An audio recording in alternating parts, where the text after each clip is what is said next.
পাপ হতে পারে, ভুল হতে পারে, অন্যায় হতে পারে। ওই অন্যায়ের উপর অটল থেকো না, আমার কাছে ফিরে আসো।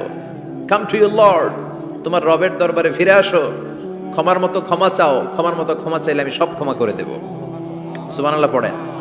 রব্বুল আলামিন বলেন, ইয়া আইয়ুহাল্লাযীনা আমানু তুবু ইলাল্লাহি তাওবাতান নাসুহা। ও বিশ্বাসীরা, ভুল করেছো, অন্যায় করেছো, পাপ করেছো, জুলুম করেছো, আমার কাছে ফিরে আসো, ক্ষমা চাও। ক্ষমার মতো ক্ষমা চাইলে সব গুনাহ মাফ করে দিতে পারে কে? পাপ নাই, গুনাহ করি নাই, এরকম কেউ আছি? কথা বলেন। কত পাপ করছি, কোনো হিসাব আছে? পৃথিবীর কেউ না জানলেও জানে কে? পৃথিবী না জানুক আমি তো জানি, আমি কি পাপ করেছি হায়। আমার পাপের করলে বিচার, বাঁচার আমার নাই উপায়। দয়াময় প্রভু মাফ করো আমায়, মাফ করো আমায়। পড়েন আমিন। আমাদের পাপগুলো ক্ষমা করে কে? চিল্লায় বলেন কে? আল্লাহ ডেকে বলে, গোলাম আমি হলাম গাফিরুয যামব কাবিলুত তাওব। আমার কাজ হলো ক্ষমা করা, আমার কাজ হলো তওবা কবুল করা। শয়তানের কাজ হলো ওয়াসওয়াসা দেওয়া, আমাদেরকে ভুল পথে নিয়ে যাওয়া। আর আমাদের কাজ হলো ভুল করে ফেলা, আল্লাহর কাজ হলো ভুলগুলো মাফ করে দেয়া। আল্লাহ ডেকে বলে, গোলাম তোরা যদি ভুল না করতি, তোরা যদি পাপ না করতি, তোরা যদি অন্যায় না করতি, তোদেরকে ধ্বংস করে দিয়ে এমন একটা জাতি আমি এই দুনিয়ার বুকে তৈরি করতাম যারা সকালবেলা ভুল করে দুপুরে মাফ চাইতো, দুপুরে ভুল করে রাত্রে মাফ চাইতো, আজকে ভুল করে আগামীকাল মাফ চাইতো। আর আমি আল্লাহ গুনাহগুলো তাদের সব ক্ষমা করে দিতাম। ক্ষমা করে দিতে আল্লাহর বড্ড ভালো লাগে। বান্দা আল্লাহর কাছে বারবার চাক, চোখের পানি ছাড়ুক, এটা আল্লাহ পছন্দ করে। চোখের পানির যে কত পাওয়ার আপনি কল্পনাই করতে পারবেন না। অনুশোচনার চোখের পানি চোখ বেয়ে নাকের ডগা পেয়ে জমিনে পড়ার আগেই আল্লাহ এই বান্দারে মাফ করে দেয়। বিশ্বনবী ডেকে বলে, ও আমার উম্মতেরা শোনো, আল্লাহর কাছে দুনিয়ার মানুষদের দুই ফোঁটা পানি সবচেয়ে প্রিয়। এক হলো জিহাদের ময়দানে রক্তের ফোঁটা, দুই হলো অনুতপ্ত বান্দার চোখের পানির ফোঁটা। কত ভুল আপনি করেছেন, কত অন্যায় আপনি করেছেন, কত পাপ আপনার হয়েছে, কত মিথ্যা আপনি বলেছেন, কয় ওয়াক্ত নামাজ ছেড়েছেন, কয় লাখ টাকা ঘুষ খেয়েছেন, কত যৌতুক আপনি খেয়েছেন, কত মিথ্যা আপনি বলেছেন। আপনার পাপ যত বড় হোক, যত বিশাল হোক, যত বেশি হোক, আল্লাহর দয়ার পরিসীমা তার চাইতেও বড়। আপনার পাপ, আপনার অন্যায়, আপনার জুলুমগুলো যদি হয় খালের পানির সমান, বিলের পানির সমান, আল্লাহর দয়া সাগরের পানির সমান। আপনার পাপ যদি হয় সাগরের পানির সমান, আল্লাহর দয়া মহাসাগরের পানির সমান। আপনার পাপ আর অন্যায় যদি হয় পাহাড়ের সমান, আল্লাহর দয়া আকাশের সমান। আপনার পাপ যদি হয় আকাশের সমান, আল্লাহর দয়া আরশের সমান। এজন্য আল্লাহ বললেন, ইয়া আইয়ুহাল্লাযীনা আমানু তুবু ইলাল্লাহি তাওবাতান নাসুহা। ও আমার গোলাম, তুই তোর নিজেরে যত বেশি ভালোবাসিস তার চেয়েও আমি তোরে বেশি ভালোবাসি। তোর বাবা মা তোরে যত বেশি ভালোবাসে তার চেয়েও আমাদেরকে বেশি ভালোবাসে কে? আল্লাহ বললেন, ভালোবাসারে তৈরি করার পরে আমি 100 টুকরা করলাম। চিল্লায় বলেন কয় টুকরা? নবী বলে, আমার কোনো গুনাহ নাই, তারপরেও প্রতিদিন 70 বারেরও বেশি আমি তওবা করি। আল্লাহে ইন্নী আস্তাগফিরুল্লাহ ওয়া আতুবু ইলাইহি আকসার মিন 70 মাররা। Could you imagine that?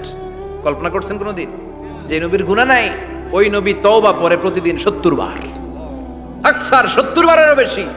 আমার পড়া দরকার কয়বার? আপনার পড়া দরকার কয়বার? বিশ্বনবী 70 বারের বেশি বলে আমাদের পড়া দরকার কয়বার? আর আমরা প্রতিদিন পড়ি কয়বার? কথা কন। আমাদের ভুল হবে, ভুল হতে সমস্যা নাই, ভুল হওয়াই মানুষের স্বভাব, কিন্তু ভুল হওয়ার পরে ভুলের উপর অটল থাকা যাবে না। শয়তান আর মানুষের মধ্যে এই মৌলিক পার্থক্য। শয়তান ভুল করে ভুলের উপরই আছে, ঠিক কি না? ক্ষমা চায় নাই, কিন্তু আমরা সকালে ভুল করলে দুপুরে মাপ চাই কার কাছে? 19 সালে ভুল করলে 20 সালে মাপ চাই কার কাছে? মৃত্যুর আগ পর্যন্ত আমরা ক্ষমা চাইলে ক্ষমা করে দিবে কে? সব সময় 24/7 তওবার দরজা খোলা, দুইটা সময় ছাড়া। ভালো করে মনে রাখবেন, মুখস্থ ঠোঁটস্থ যেন থাকে। দুইটার সময় তওবা কবুল হয় না। চিৎকার করে বলেন কয় সময়? এক হলো বাদাল গারগারা, গরগরানি যখন আসে, মালাকুল মাউত যখন চলে আসে, মালাকুল মাউতরে যখন দেখে ফেলবেন তখন তওবা কবুল হবে নাকি? কথা কন। ফেরাউনের নাম শুনছেন? ওরা যখন আল্লাহ লোহিত সাগরে ডুবাইয়া পানি খাওয়াইতে লাগলো, পানি খাইতে খাইতে পেটটা হয়েছে এত বড়, আর পানি খাইতে পারেন। এরপর হাত তুলে কয় আনা মিনাল মুসলিমিন, কোরআনের আয়াত, আনা মিনাল, হাত তুলে কয় আমি মুসলমান। ফেরাউন না বলে মুসলমান, আমরা যাবো কই? কথা কহ। ফেরাউন হাত তুলে কয় আনা মিনাল মুসলিমিন। আল্লাহ কয় টাইম ইজ আপ, দেরি করছস, অনেক সময় দিলাম, অনেক সুস্থ রেখেছি, ক্ষমতা দিয়েছি, দাপট দিয়েছি, তখন যদি ঘাটটা নত করে, মাথাটা নত করে একবার ক্ষমা চাইতি, ফেরাউন তোরেও ক্ষমা করে দিতাম। কিন্তু সময় শেষ হওয়ার পরে আমি মুসলমানদের অন্তর্ভুক্ত বললে কোনো লাভ হবে নাকি? আল্লাহ বলল সময় নাই, সময় শেষ। কারণ মুসা আলাইহিস সালামের চাচাতো ভাই অনেক দাওয়াত দিল, জাকাত দে, কারণকে জাকাত দিব না, এই সম্পদ আমি কামাইছি, আল্লাহ দেয় নাই। মুসা আলাইহিস সালাম বললেন তাহলে আযাবের অপেক্ষা কর। আযাব চলে আসলো। আল্লাহ বললেন মুসা সেফ জোনে যাও, সরো, এখনই আযাব। ফাখাসাফনা বিহি ওয়া বিদারিহিল আরদ, পুরো ফাইয়ুমের জমিনটার আল্লাহ কাঁপিয়ে দিলেন, আর কারুনকে সহ পুরো সম্পত্তি তার জামিনের ভিতরে দাবিয়ে দিলেন। হাঁটু পর্যন্ত কারুন দেবে যায়, ভাবছে উঠে যাবে, কোমর পর্যন্ত দেবে যায়, ভাবছে উঠে যাবে, গলা পর্যন্ত যখন দেবে যায় আর সুযোগ নাই। কয় মুসা আমার সব সম্পত্তি তোরে আর তোর আল্লাহরে দিয়ে দিলাম, আমারে বাঁচা, আমারে সব সম্পত্তি তোর আর তোর আল্লাহর, আমারে খালি বাঁচা, চাচা আপন প্রাণ। আল্লাহ বলে সময় শেষ। তার মানে বাদাল গারগারা তওবা কিন্তু আর কবুল হয়। এই হলো একটা। নাম্বার 2, বাদা তুলুই শামস মিন মাগরিবিহা, প্রতিদিন চাঁদোলাতে সূর্য কোন দিক দিয়ে ওঠে? কথা কয় না? পূর্ব দিকে। কিয়ামতের আগ দিয়ে সূর্য আর পূর্ব দিকে উঠবে না, পশ্চিম দিক থেকে উঠবে। যেদিন প্রভাতে পশ্চিম দিক থেকে সূর্য উঠবে, ওই দিন থেকে তওবার দরজাটারে বন্ধ করে দিবে কে? আল্লাহ। তার আগ মুহূর্ত পর্যন্ত জীবনে যত গুনাহ করেছি, অন্যায় করেছি, চোখের পানি ছেড়ে ক্ষমা চাইলে ক্ষমা করবে কে? শয়তান আল্লাহরে চ্যালেঞ্জ দিছে, আল্লাহ তুমি আমারে জাহান্নামে পাঠাবা, আমিও তোমার বান্দা করে লয়ে একসাথে জামাতে ঢুকমু, একা ঝুঁকবো না, একা যাব না, তোমার বান্দাদেরকে সবগুলারে জাহান্নামী বানায়া তারপরে ঢুকমু। তোমারে চ্যালেঞ্জ দিলাম, একটারও জান্নাতে ঢুকাইতে পারবা? আল্লাহকে তুই আমার চ্যালেঞ্জ দিলি? আমি তো সব রাজার বড় রাজা, মহারাজা। এর ঘোষণা দেন 2 নম্বরে আন-নাদাম। নাদাম মানে repentance. You have to be repentant for what you have done. আপনাকে অনুতপ্ত হতে হবে, চোখের পানি ছাড়তে হবে।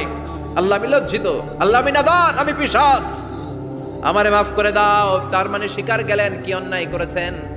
2 নম্বরে আপনি অনুতপ্ত হলেন। 3 নম্বরে স্টপ, যেই পাপ করতেছিলেন ওইটা থামান। Stop what you have done, যেটা করতেছিলেন আগে থামান। আপনি সুদ খাইছেন, অনুশোচনা আসলো, মাফও চাইতেছেন, আবার সুদও খাইতেছেন, হবে? আপনি ঘুষ খেয়েছেন, তওবা শুরু করলেন, আবার ঘুষও খেয়ে যাচ্ছেন, হবে? থামেন, স্টপ। 3টা গেল। 4 number, to hate what you have done, ঘৃণা করতে হবে যেই পাপটা করেছেন, মন থেকে ওই পাপটাকে ঘৃণা করতে হবে। 5 নাম্বার শর্ত হচ্ছে to determine that you never repeat this sin again in your life. আল্লাহর ওয়াদা দেন, কমিটমেন্ট দেন যে আল্লাহ আমার জীবনে পারতপক্ষে এই পাপ জীবনেও করব না। চিৎকার করে বলেন ঠিক কিনা? তার মানে আপনি শিকার যান, তারপরে আপনি অনুতপ্ত হবেন, যে পাপ করেছেন থামিয়ে দিবেন, পাপটারে মন থেকে ঘৃণা করবেন, আর আল্লাহরে ওয়াদা দিবেন আল্লাহ আর করব না। এই 5টা শর্তের আলোকে তওবা করলে জীবনের সব গুনাহ মাফ করে দিবে কে? এজন্য আল্লাহ বললেন ইয়া আইয়ুহাল্লাযীনা আমানু তুবু ইলাল্লাহি তাওবাতান নাসুহা, তওবার মতো তওবা করো, সব গুনাহ মাফ করতে পারে কে? তওবা করবেন তো? রাজি আছেন? কবে করবেন? এই মুহূর্তে তওবা করলাম, এই মুহূর্তে আল্লাহর কাছে ক্ষমা চাই, আল্লাহ জীবনের সব গুনাহ মাফ করে দাও। আমাদের দেশে তওবা করার জন্য হুজুর লাগে, কথা কন? পিসা হুজুর, বড় হুজুর, ছোট হুজুর, হাফেজ সাহেব লাগে না? হাফেজ সাহেব, ইমাম সাহেব, এদের ছাড়া নাকি তওবা হয় না। না, এটা ভুয়া কথা। আপনি অনুতপ্ত হন, আপনি চোখের পানি ছাড়েন, আপনি আপনার রবরে বলেন, ক্ষমা করে দিবে কে? ইমাম সাহেব আসতে হবে শর্ত না, পীর সাহেব হুজুর এসে হুজুরের হাতে হাত রেখে তওবা পড়তে হবে শর্ত না। আপনার রবরে ডেকে চোখের পানি ছেড়ে ক্ষমা চান, ক্ষমা করবে কে? আর প্রতিদিন শতবার পড়তে থাকবেন আস্তাগফিরুল্লাহ।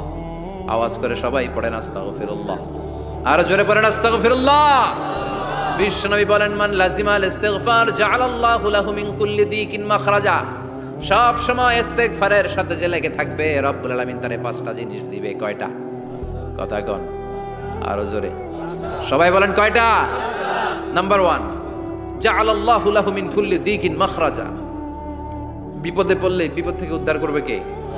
আমাদের তো কোনো বিপদ নাই না? আছে? কত বিপদ, হ্যাঁ? রাস্তাঘাটে দুর্ঘটনা হতে পারে, যে কোনো সময় ভূমিকম্পে পড়তে পারি, বজ্রপাত পড়তে পারে না, ঠেড়া পয়রা মানুষ নাই, আছে না নাই? এই বিপদ আপদ থেকে আপনারা রক্ষা করবে কে? যদি আপনি ইস্তেগফারের সাথে আঠার মতো লেগে থাকেন। কিসের সাথে? কথা বলেন। ইস্তেগফারের সাথে লেগে থাকতে পারলে 1 নাম্বার হচ্ছে বিপদে পড়লে আপনারে মুক্ত করে দিবে কে? 2 নাম্বার ওমিন কুল্লি হাম্মিন ফারাজা, যে কোনো ধরনের টেনশন, হাইপার টেনশন থেকে বাঁচায় দিবে কে? আমাদের তো টেনশন মেনশন নাই না? আছে? লাইফ নিয়ে টেনশন, বাঁচার টেনশন, মরার টেনশন, ক্যারিয়ারের টেনশন, রাস্তাঘাটে যানজট এটার টেনশন, পুলিশের দৌড়ানি, র্যাবের দৌড়ানি, বাড়ির ভাড়া, গ্যাস বিল, বিদ্যুৎ বিল, ছেলে মেয়েদের লেখাপড়া, কত টেনশন। এই সব টেনশন থেকে আপনারে মুক্ত করে দিবে কে? 3 নম্বরে ওয়ারযুকহু মিন হাইসু লা ইয়াহতাসিব, এমন জায়গা থেকে আল্লাহ আপনার রিজিকের ব্যবস্থা করবে আপনি কল্পনাই করতে পারবেন না। সুবহানাল্লাহ পড়েন। 4 নম্বরে সবসময় ইস্তেগফার যদি পড়া হয় আল্লাহর কোনো আযাব ওই বান্দার উপরে আসে না। ওমা কানাল্লাহু মুআযযিবাহুম ওয়া হুম ইস্তাগফিরুন।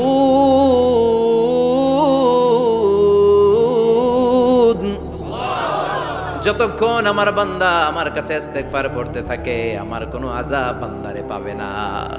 যতক্ষণ ইস্তেগফার পড়বেন আল্লাহর কোনো আযাব আপনার উপর আসবে না।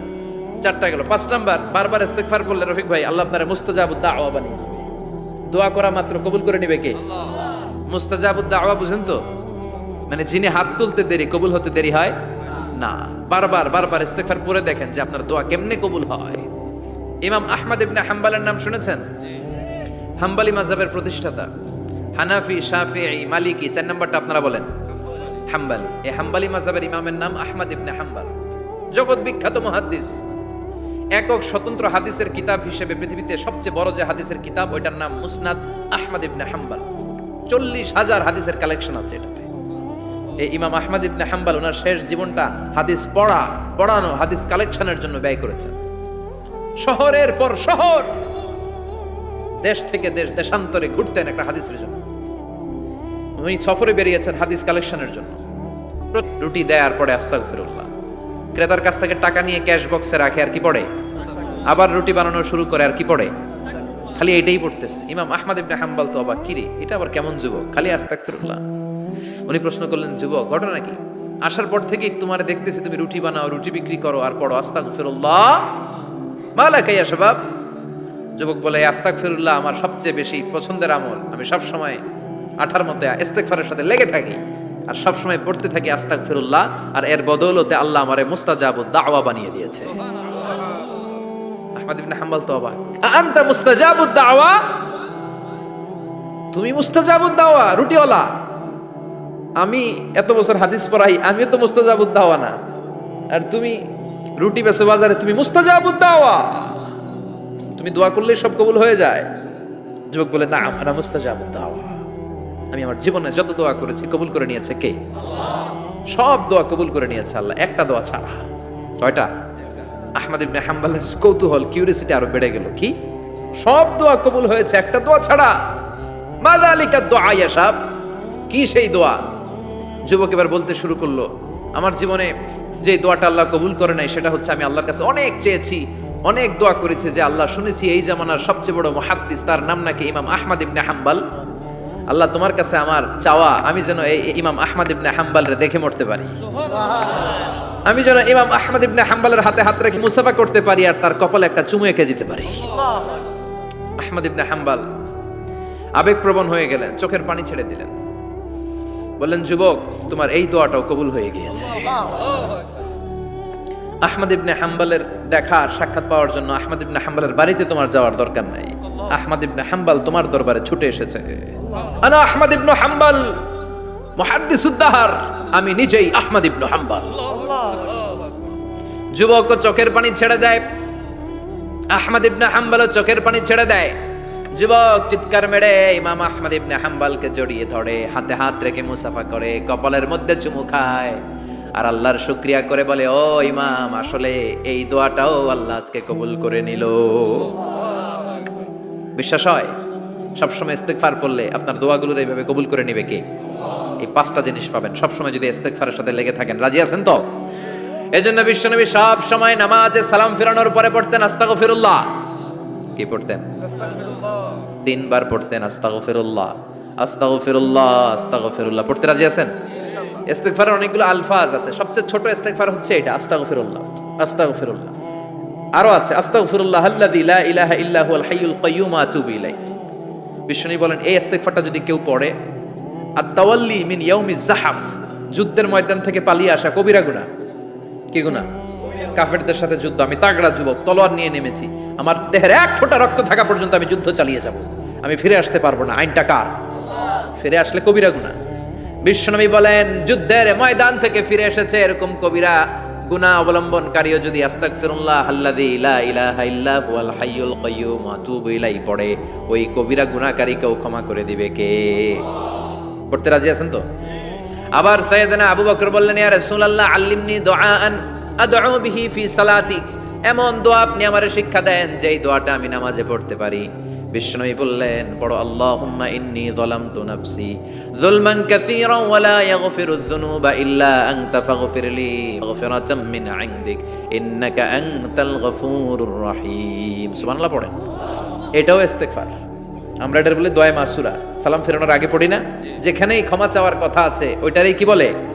ইস্তেগফার। আল্লাহুম্মা ইন্নী যালামতু নাফসি, আল্লাহ জুলুম করেছি, যুলমান কাসীরা, অনেক জুলুম, ওয়ালা ইয়াগফিরুয যুনুবা ইল্লা আনতা, তুমি ছাড়া এই গুনাহ ক্ষমা করার তো কেউ নাই, ফাগফিরলি মাগফিরাতাম মিন ইনদিক, তোমার দয়ায় আমারে ক্ষমা করে দাও, ইন্নাকা আনতাল গফুরুর রহিম, তুমি হলা ক্ষমাশীল। ঠিক কি না? এটাও ইস্তেগফার, এটাও পড়বেন। আর এই সব ইস্তেগফারের শ্রেষ্ঠ ইস্তেগফারের নাম সাইয়্যিদুল ইস্তেগফার। যত ইস্তেগফার হতে পারে এর মধ্যে সবচেয়ে শ্রেষ্ঠতম ইস্তেগফার নাম কি? কথা কন। বুখারীর বর্ণনা, শাদ্দাদ ইবনে আউস রাদিয়াল্লাহু তাআলা আনহু বর্ণনা করেন এই সাইয়্যিদুল ইস্তেগফার দিনের বেলা যে পড়বে ওই দিনে মারা গেলে সে জান্নাতি। এই সাইয়্যিদুল ইস্তেগফার রাতের বেলা যে পড়বে ওই রাতে যদি ইন্তেকাল হয় ওই লোকটা জান্নাতি। মুখস্থ আছে না? কার কার মুখস্থ? হাত তুলেন। মাশাআল্লাহ, তাবারাকাল্লাহ, মাশাআল্লাহ, মাশাআল্লাহ।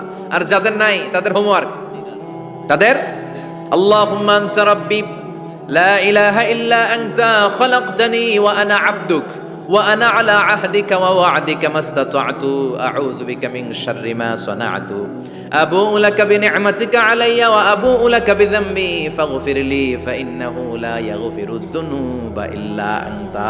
সুবহানাল্লাহ পড়েন। আজকে রাতে পড়ছেন, মারা গেলে জান্নাতি। চিল্লায় পড়েন আল্লাহু আকবার। এজন্য বিশ্বনবী বলেন আমার আগের গুনাহ মাফ, পরের গুনাহ মাফ, তারপরেও প্রতিদিন আমি 70 বার তওবা ইস্তেগফার পড়ি। আজকে থেকে পড়তে রাজি আছেন তো? বেশি বেশি ইস্তেগফার পড়া যাবে না? একটু প্রাণ খুলে দিল খুলে আওয়াজ করে পড়েন তো আস্তাগফিরুল্লাহ। আর জোরে পড়েন আস্তাগফিরুল্লাহ। আবার সবাই পড়েন আস্তাগফিরুল্লাহ। সব সময় তওবা ইস্তেগফার যারা পড়ে তাদেরকে পছন্দ করে কে? সব সময় জিকির করে করে জিহ্বাটারে যারা ভিজিয়ে রাখে তাদেরকেও পছন্দ করে কে? আল্লাহ বলেন ওয়াজকুর রাব্বাকা ফি নাফসিকা তাদাররুআন ওয়া খীফাতান ওয়া দুনাল জাহরি মিনাল কওলি বিল গুদুবি ওয়াল আসাল ওয়া লা তাকুম মিনাল গাফিলিন। সুবহানাল্লাহ পড়েন। আল্লাহ বলেন ওয়াজকুর রাব্বাকা ফি নাফসিক, আল্লাহরে মনে মনে ডাকো, তাদাররুআন ওয়া খীফা, আল্লাহর জিকির করতে আল্লাহ বলেছেন ফি নাফসিক। বুঝতেছেন অর্থ? ফি নাফসিকা, মনে মনে আল্লাহর জিকিরটা করো। তাদাররুআন ওয়া খীফা, তাদাররুআন মানে বিনয়ের সাথে, with full of humility, submission and humbleness, বিনয়ের সাথে আল্লাহর ডাকো। ওয়া খীফা, গোপনে গোপনে ডাকো। দুনাল জাহারি মিনাল কওল, চিৎকার চেঁচামেচি করে ডেকো না। কার কথা? আওয়াজ করে জিকির করো না। এই যে আমরা মাহফিলে লা ইলাহা ইল্লাল্লাহ জিকির করে, এটা তালিমান। উদ্দেশ্য কি? তালিমের জন্য আওয়াজ করে জিকির জায়েজ আছে, কিন্তু ব্যক্তিগত জিকিরের যে ইবাদতটা এটা আস্তে আস্তে হইতে হবে, এটা ভদ্রভাবে হতে হবে, চিল্লাচিল্লি করে নয়। আবার তালিমের জিকির ওইটাও ভদ্রভাবে। ইন্নাল্লাহা জামিল ইউহিব্বুল জামাল, আমার আল্লাহ সুন্দর, আমার আল্লাহর জিকিরের মধ্যেও সৌন্দর্য আছে না নাই? কিন্তু এদেশে জিকিরের ভেতরে লাফালাফি আছে না নাই? বেশি না কম? কি বসেন বসেন, হ্যাঁ বসে যান তো, অনেক ধরনের আছে জিকির। হ্যাঁ বসেন বসেন, বসে যান। হ্যাঁ হাইবার আলী, এটা কি আবার জালালি? তো এই যে ইন্নাল্লাহা জামিল ইউহিব্বুল জামাল, আমার আল্লাহ সুন্দর, আমার আল্লাহর জিকিরের মধ্যেও সৌন্দর্য আছে না নাই? তালিমের উদ্দেশ্যে সবাই মিলে জিকির করা যায়, কিন্তু চিল্লাফাল্লা করা যাবে না, লাফালাফি করা যাবে না, মাথা ডানে বায়ে অন্যায় থাকে। ওই পাপ আর অন্যায়ের শাস্তিগুলার পরে কোনো না কোনো দিন আমার ওই বান্দা জান্নাতে ঢুকবে। একবার যদি খালিসান মিন কলবিহি সে পড়ে লা ইলাহা ইল্লাল্লাহ, তার জন্য জান্নাতকে অবধারিত করে দিয়েছে কে? আবার এটার নাম আল্লাহ দিয়েছে কালিমায়ে, কথা বলেন, দরাবাল্লাহু মাসালান কালিমাতান তাইয়িবাতান কাশাজারাতিন তাইয়িবাতিন আসলুহা সাবিতুন ওয়া ফারউহা ফিস সামা। সুবহানাল্লাহ। পবিত্র বাণী এটা কালিমায়ে তাইয়িবা। আবু সাঈদ আল খুদরি থেকে বর্ণিত, মুস্তাদরাকে হাকিম আর সহিহ ইবনে হিব্বানে এসেছে, বিশ্বনবী বলেন মুসা আলাইহিস সালাম আল্লাহর একবার প্রশ্ন করলেন, ইয়া রব আল্লিমনি দুআন আদউ বিহি, আপনি আমার এমন একটা জিকির শিক্ষা দেন যে জিকির দিয়ে আমি শুধু আপনার জিকির করব, কেউ এই জিকির করতে পারবে না। এই জিকির জানবো শুধু আমি, আর জানবেন কথা কোন? প্রশ্ন করছে কে? হ্যাঁ, কাকে করেছে?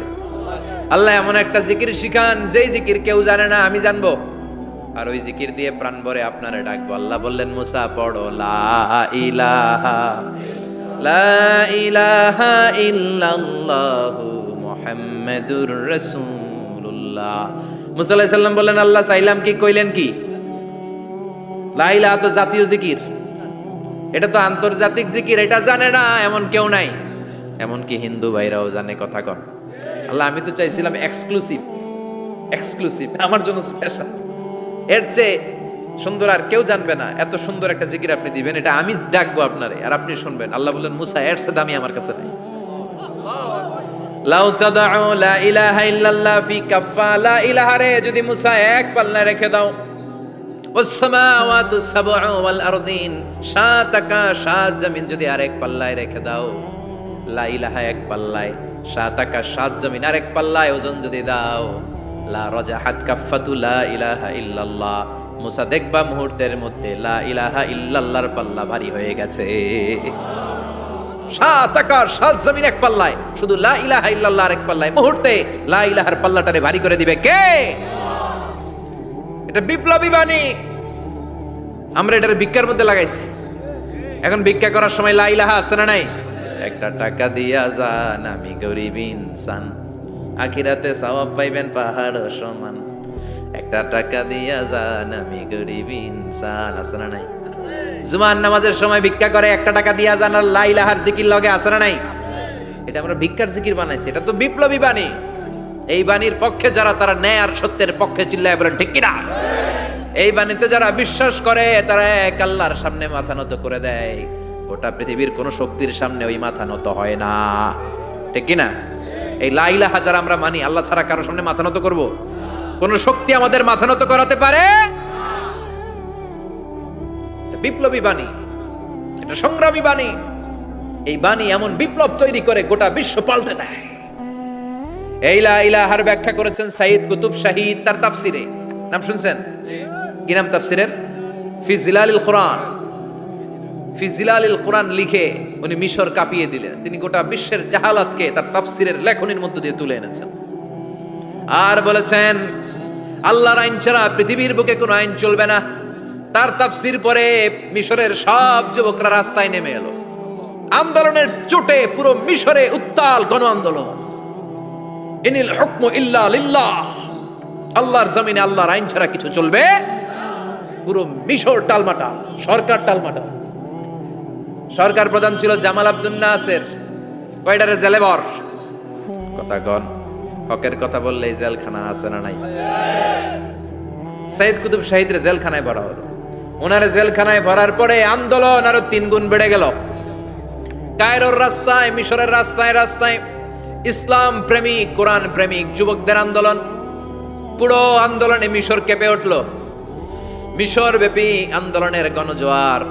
সরকারের অবস্থা খারাপ। সরকার এবার ঘোষণা দিল সাইয়্যিদ কুতুব শাহীদ মিশরের যুবকদেরকে আন্দোলনে ঠেলে দেওয়ার কারণে তাকে মৃত্যুদণ্ড দেয়া হলো, ফাঁসি। যুগে যুগে কোরআনের পক্ষে যারা, এদের কাছে ফাঁসির রশি আছে না নাই? কিন্তু এই ফাঁসির রশিকে তারা থোড়াই কেয়ার করে চিল্লায় বলেন ঠিক কিনা? ফাঁসি, সাইয়্যিদ কুতুব শাহীদের ফাঁসির রায় দেয়া হলো। আদালত থেকে ফাঁসির রায় বহাল রাখা হলো। যেদিন ফাঁসি দেওয়া হবে তার 1 ঘন্টা আগের ঘটনা। কারা কর্তৃপক্ষের নিয়ম অনুযায়ী, জেল কোডের নিয়ম অনুযায়ী জেলখানার যিনি ইমাম আছে না, উনি 1 ঘন্টা আগে আইসা এই কালিমা পড়ায়, যারা ফাঁসি দেওয়া হবে এর পড়ায় লা ইলাহা মুহাম্মাদুর।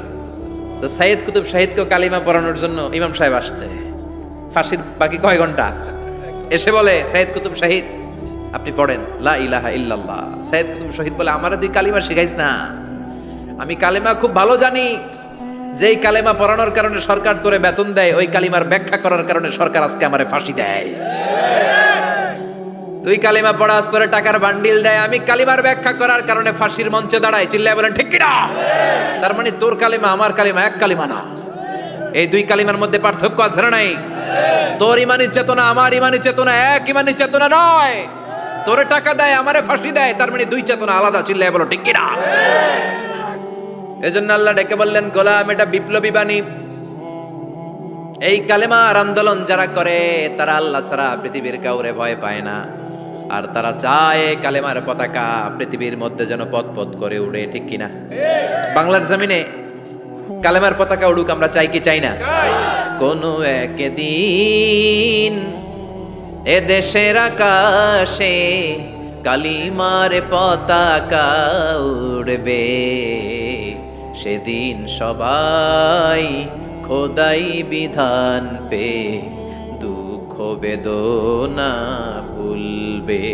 কোনো একদিন এ দেশের আকাশে কালিমার পতাকা উড়বে, সেদিন সবাই খোদাই বিধান পে দুঃখ বেদনা ভুলবে। চিৎকার করে বলেন ঠিক কিনা? এই কালেমার সমাজ যদি হয়, ওই সমাজে কেউ লাঞ্ছিত হবে না, ওই সমাজে কোনো নারী নিগৃহীতা হবে না, ওই সমাজের কোনো কাজের মেয়েরা ধর্ষিতা হবে না, ওই সমাজে দুর্নীতি থাকবে না, ঘুষ থাকবে না, চাঁদাবাজি থাকবে না, টেন্ডারবাজি থাকবে না। সমাজটারে শান্তি দিয়ে সমৃদ্ধ করে দিবে কে? এজন্য সব সময় জিকির করতে হবে একজনের, চিল্লায় বলেন তিনি কে? শ্রেষ্ঠ জিকির হচ্ছে লা ইলাহা ইল্লাল্লাহ। করতে রাজি আছেন? সব সময় জিকিরটা করতে রাজি আছেন? Every night and every day, every night and every day, never forget to say la ilaha illallah, never forget to say la ilaha illallah. পড়েন every night and every day, every night and every day, never forget to say la ilaha illallah, never forget to say la ilaha illallah, never forget to say la ilaha illallah. When you're walking down the street, use your time and repeat and say in every heartbeat la ilaha illallah. When you're walking down the street, use your time and repeat and say in every heartbeat la ilaha illallah. Every night and every day, every night and every day, never forget to say la ilaha illallah. চিল্লায় বলেন ঠিক কিনা? দিনে রাতে যে কোনো মুহূর্তে আমাদের জিহ্বার মধ্যে থাকবে কি? কথা বলেন, জিহ্বায় থাকবে কি? এজন্য বিশ্বনবী বললেন আফদালুয যিকরি লা ইলাহা ইল্লাল্লাহ, আল্লাহর কাছে সবচাইতে প্রিয় জিকির হলো লা ইলাহা ইল্লাল্লাহ। আবার বিশ্বনবী বললেন আহাব্বুল কালামে ইলাল্লাহি আরবাআ, আল্লাহর কাছে সবচাইতে প্রিয় কথা হলো 4টা। কয়টা? সুবহানাল্লাহ, আলহামদুলিল্লাহ, লা ইলাহা ইল্লাল্লাহ, সুবহানাল্লাহ, লা ইলাহা ইল্লাল্লাহ, মুহাম্মাদুর রাসূলুল্লাহ। সুবহানাল্লাহ পড়েন। 4টা কথা আল্লাহর কাছে সবচেয়ে প্রিয়। একটা হচ্ছে সুবহানাল্লাহ, আরেকটা হচ্ছে আলহামদুলিল্লাহ, আরেকটা হচ্ছে লা ইলাহা ইল্লাল্লাহ, আরেকটা হচ্ছে আল্লাহু আকবার। এই যে শুরুতে 3টা তাকবীর দিছি, এই তাকবীরটা আল্লাহর প্রিয় কথা, যে 4টার মধ্যে একটা আছে না নাই? আওয়াজ করে পড়েন আল্লাহু আকবার। সবচেয়ে প্রিয় আল্লাহর কাছে এই 4টা কথা। লা ইয়াদুররুকা বিআইয়িহিন্না বাদাতা, বিষ্ণু বললেন এই 4টার যেটা দিয়ে শুরু করতে মন চাই করো, কোনো সমস্যা নেই। সুবহানাল্লাহ পড়েন। এজন্য ফরজ নামাজের পরে এই তাসবিহগুলো পড়বেন। আব্দুল্লাহ ইবনে আমর ইবনে আস তিনি বর্ণনা করেন, আমি বিশ্বনবীকে আঙ্গুলের গিরা দিয়ে এই তাসবিহগুলো পড়তে দেখেছি। রাআইতুন নাবিয়্যা সাল্লাল্লাহু আলাইহি ওয়াসাল্লাম ইয়াকিদু তাসবিহা বিয়ামিনি, আমি বিশ্বনবীর ডান হাতের আঙ্গুলের গিরায় এই তাসবিহগুলোকে পড়তে দেখেছি। পড়তে রাজি আছেন? ডান হাত